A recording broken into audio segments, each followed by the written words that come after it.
Well, I lived here in New York City. I had my son, my oldest, in the fall of 1960. And when he was 10 months old, we got on a Greyhound bus and moved to Mexico City.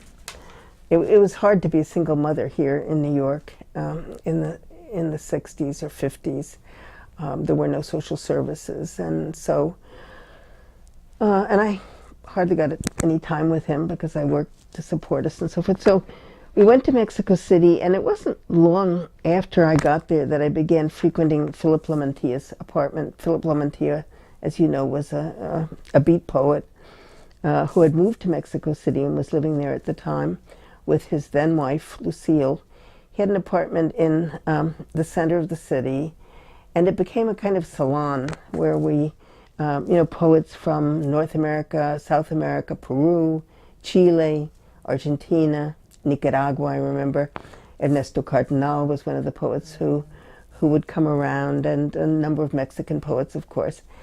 So we'd gather there, we'd read to each other in the evenings, and it just very quickly became apparent to all of us that we were all very young. We were all in our mid-20s, maybe some of us a little older, some of us a little younger. And it became apparent to us that the Latin American poets really had never read Williams or Pound or any of our mentors, or any of us, of course. Well, we were hardly published at the time.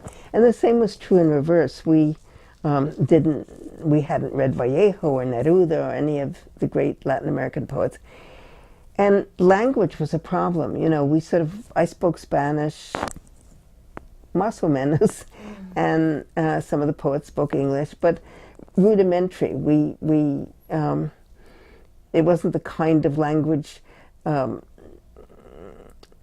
dominion that allowed us to read poetry. So our first understanding was we really need a venue where we can publish good translation and read each other and read our mentors. And so that developed at Felipe's apartment at the end of 1961. I think I got to Mexico City maybe in August of that year, and started going to Philip's apartment. And Sergio Mondragon was a young Mexican poet who also came to those salons, and he and I began a relationship. We got married. We had 2 more children eventually, and so we actually started the magazine with a third poet named Harvey Wolin. I have no idea what ever happened to him. He was from the United States. I don't know if he's still alive.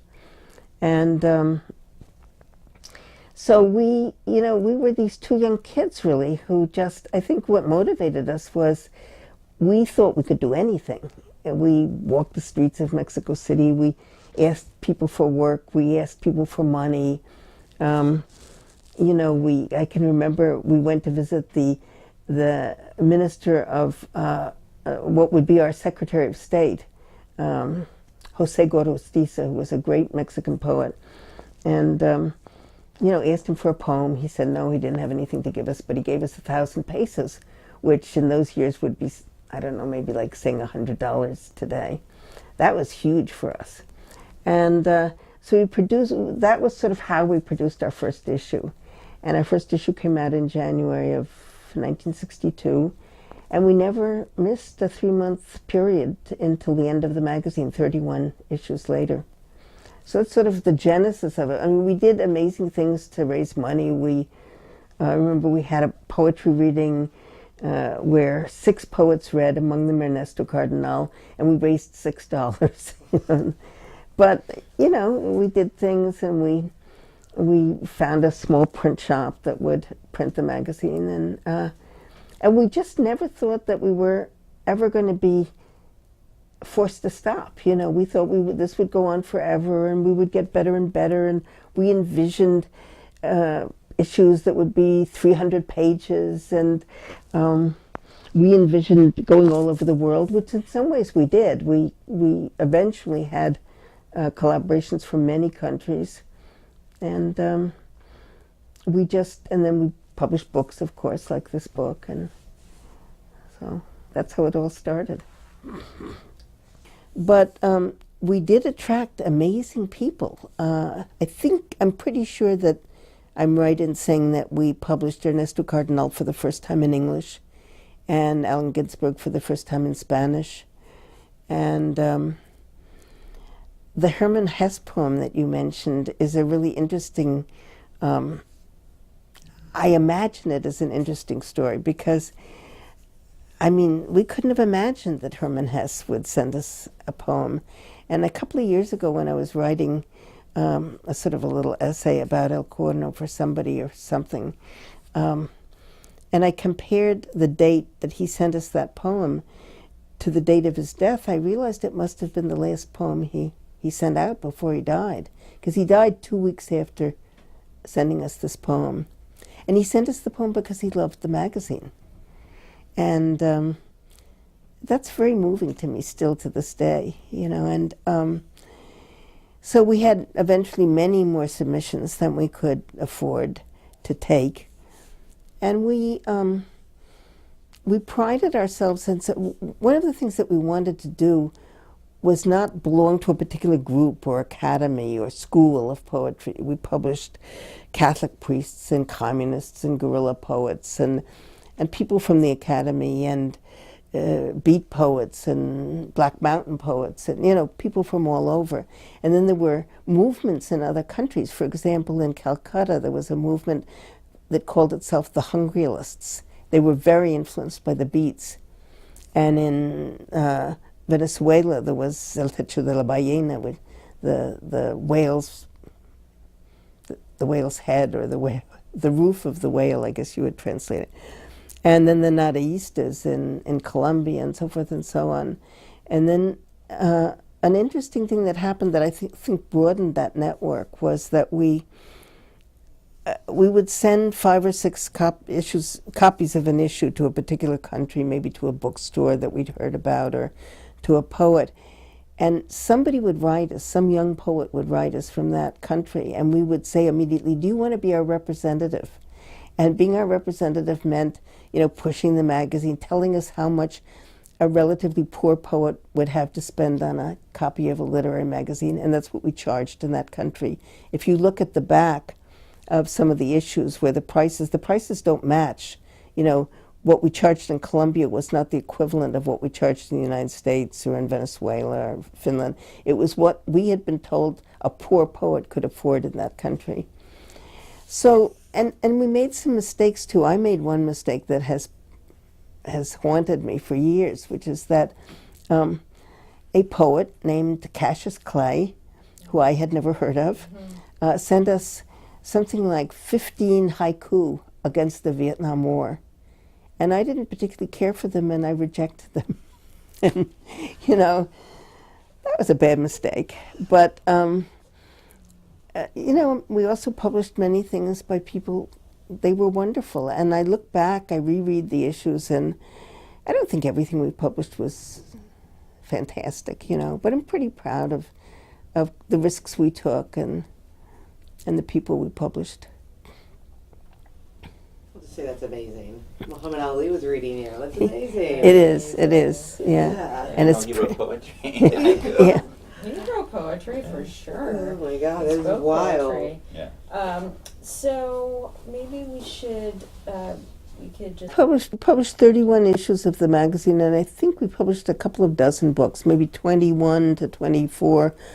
I don't actually have all of them anymore, but that's something like that.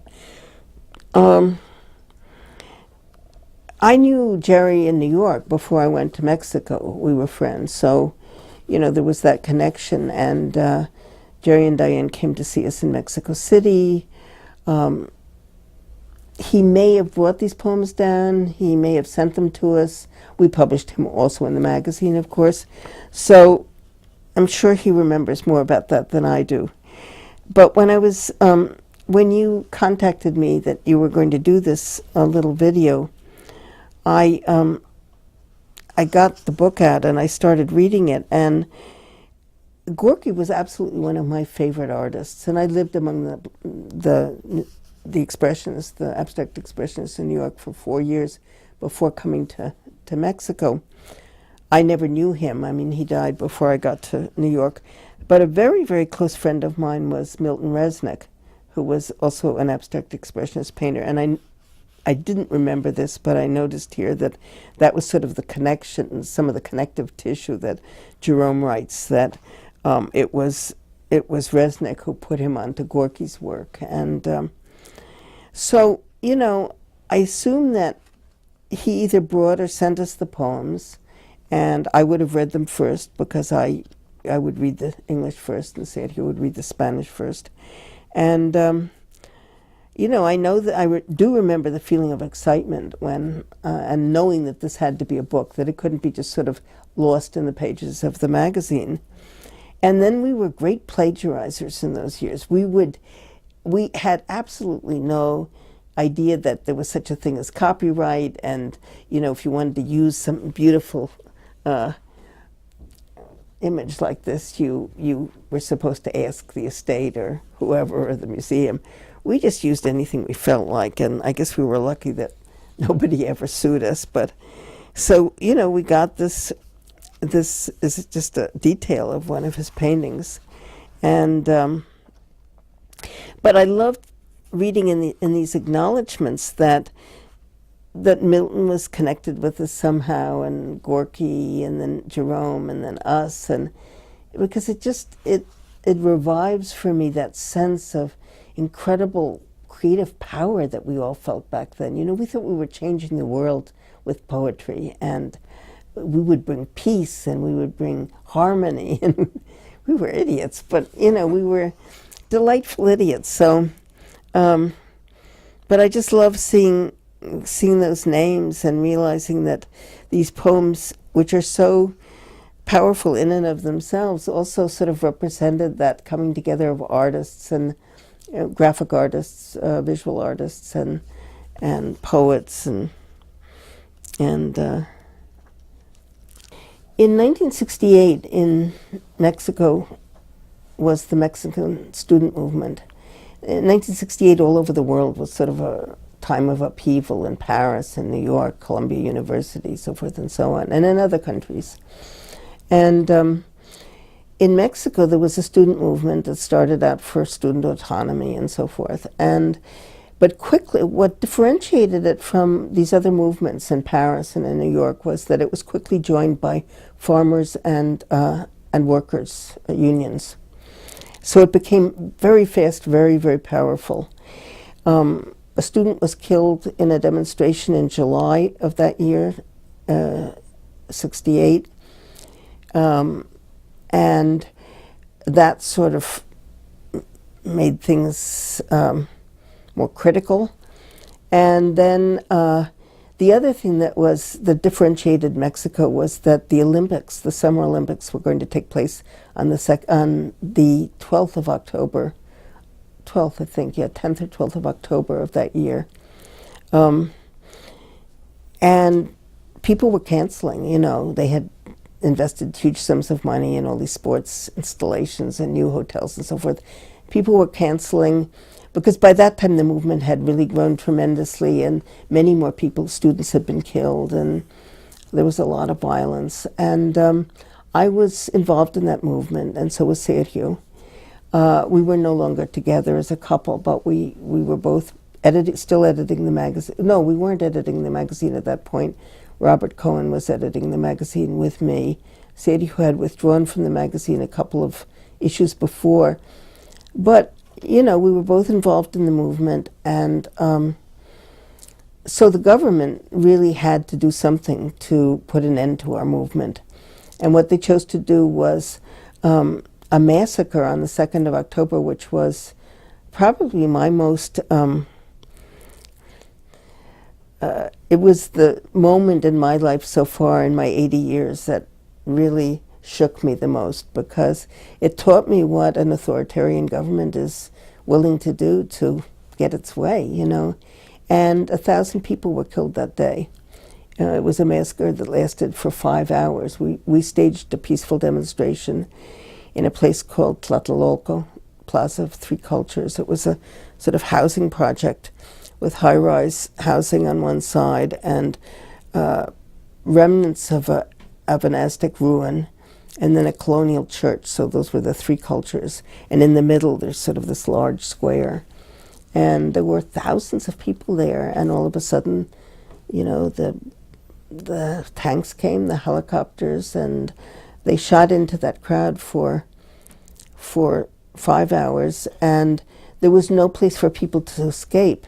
The only place they could escape was into the buildings, the high-rises, and the families began, you know, locking their doors, and so the bodies just piled up in the hallways, on the stairwells, and there was blood everywhere. And the official death toll issued by the Mexican government was 26 people.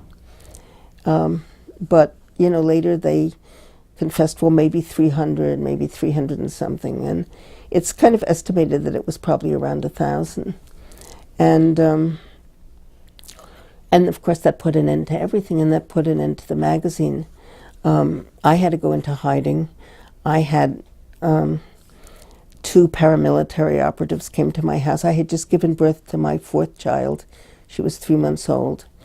And I was sick, and I was in bed, and Robert Cohen is her father, and so he was at the house. And these 2 operatives came and asked for my passport and accused me of running a sweatshop and being a foreigner. By that time I was a Mexican citizen, so I wasn't a foreigner, and of course I wasn't running a sweatshop. So Robert said, oh no, you know, she's a Mexican, and well, you know, can you show us her passport? And so he did, innocently, and they grabbed it at gunpoint, and that was that. So at that point I had to go underground. We had to take the kids out of school, the older kids. Robert had to quit his job. I mean, he couldn't go back to work. We couldn't live in Mexico. And at that point we had to sort of figure out how to leave Mexico, because I no longer had papers. And that's when we went to Cuba. But the magazine just, it died, you know, a brutal death, because there was no way of doing anything with it after that. I remember that I had this little, remember how we used to have these sort of wooden boxes that had 3x5 file cards in them, and I had every poet who had ever, or artist who had ever published in El Corno on, you know, their name and address and telephone number and what issue they were published in. And we published 730 some odd people over the years. And I was afraid that the cops were going to get that box, and that, you know, the repression would come down on all these people, some of whom were political, but not all, you know. And so I remember a friend who's still a very dear friend was the person who had the courage to go into our house. We left our house and never went back. And this friend of ours went into the house and got that file, you know, because we didn't want this to happen to anybody else. And I was in hiding for almost 3 months. We sent our kids to Cuba, even Anna, who was, as I say, 3 months old. We hid with them for about a week or 2, maybe. That was very hard because they were just kids. The oldest was 8, and then I had a 5-year-old daughter, a 4-year-old daughter, and my youngest, who was 3 months old. And, you know, you can't really hide kids. They're going to go to the window and they're going to ask this and that. And so maybe a month into that experience, we sent them to Cuba on their own, alone. And then as soon as I found a way to get out of the country clandestinely, I had to go to Cuba from Mexico via Czechoslovakia. That's the way you did it in those days. You know, that was the bridge. So Was El Corno? Absolutely. I mean, we went on to Cuba, as I say. We rejoined the children. We lived there for 11 years. And that was really quite an extraordinary time. I mean, they were great years of the Cuban Revolution. They were years before a lot of the problems began to surface and so forth. So I learned a lot there, and I always felt it was an incredible privilege to raise my children there, in an atmosphere that was so justice-oriented. And my 2 oldest they did their undergraduate work there. And then I moved on to Nicaragua. I lived there for 4 years in the early years of the Sandinista Revolution, which was, again, another great experience. And and for a poet, a particularly incredible experience because, of course, Nicaragua is a country of poets, and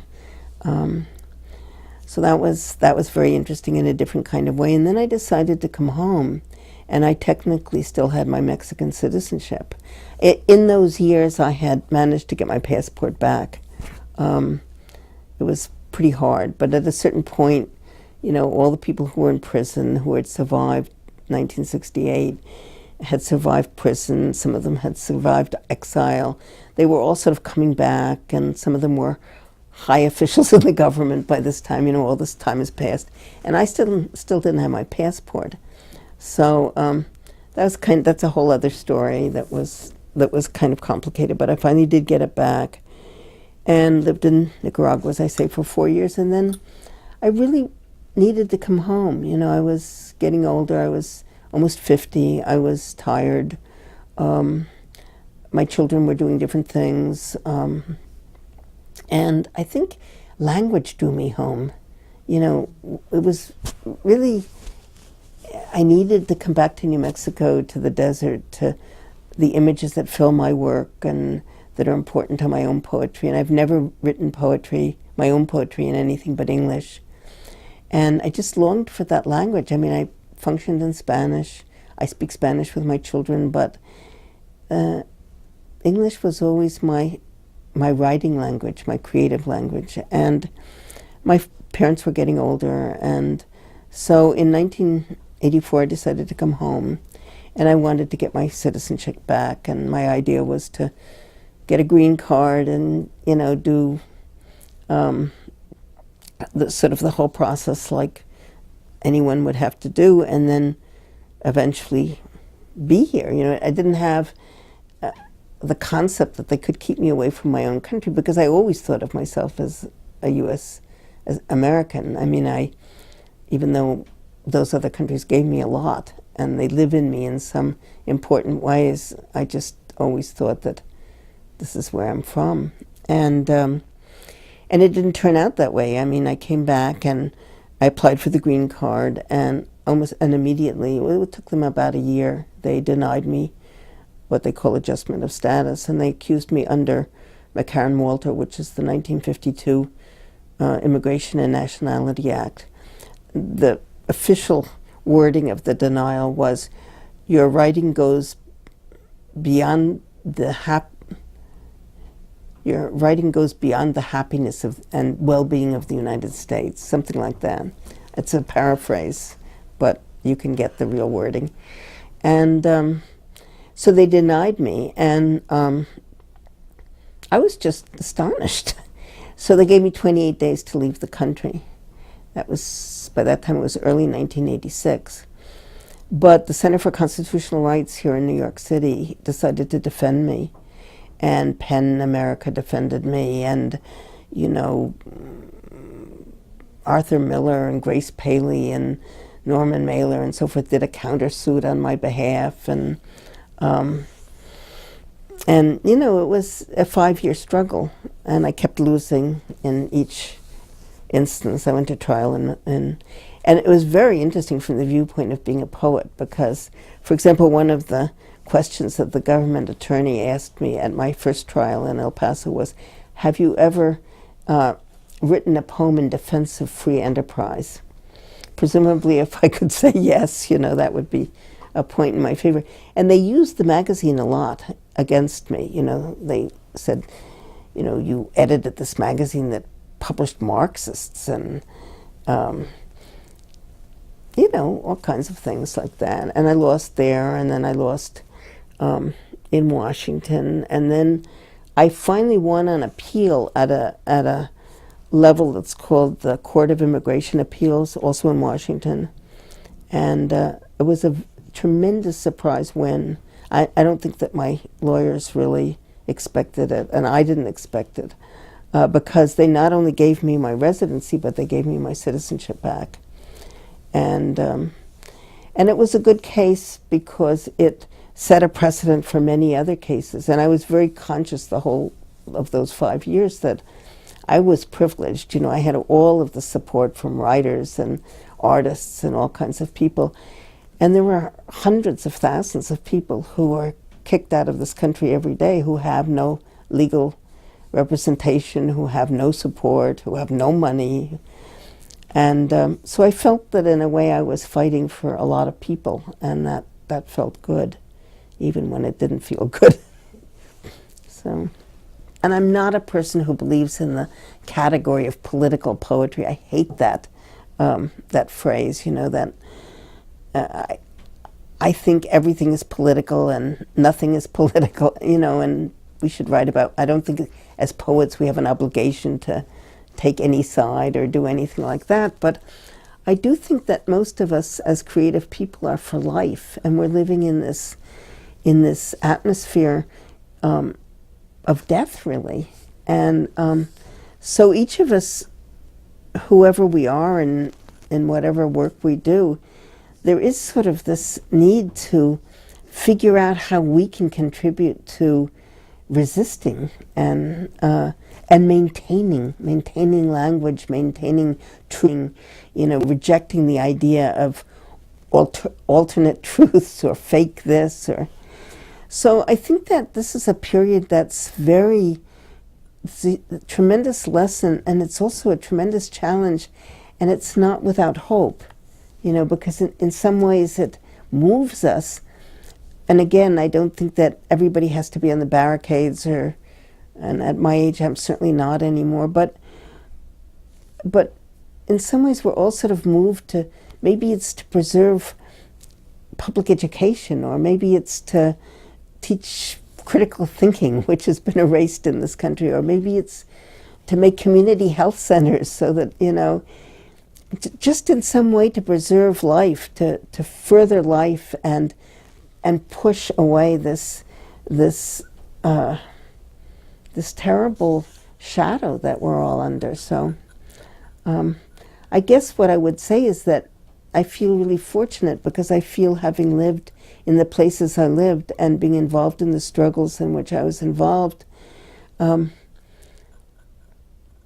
had a lot of training in that, or a lot of experience, or I've known people who, you know, who gave up their lives in those struggles. And yeah, I think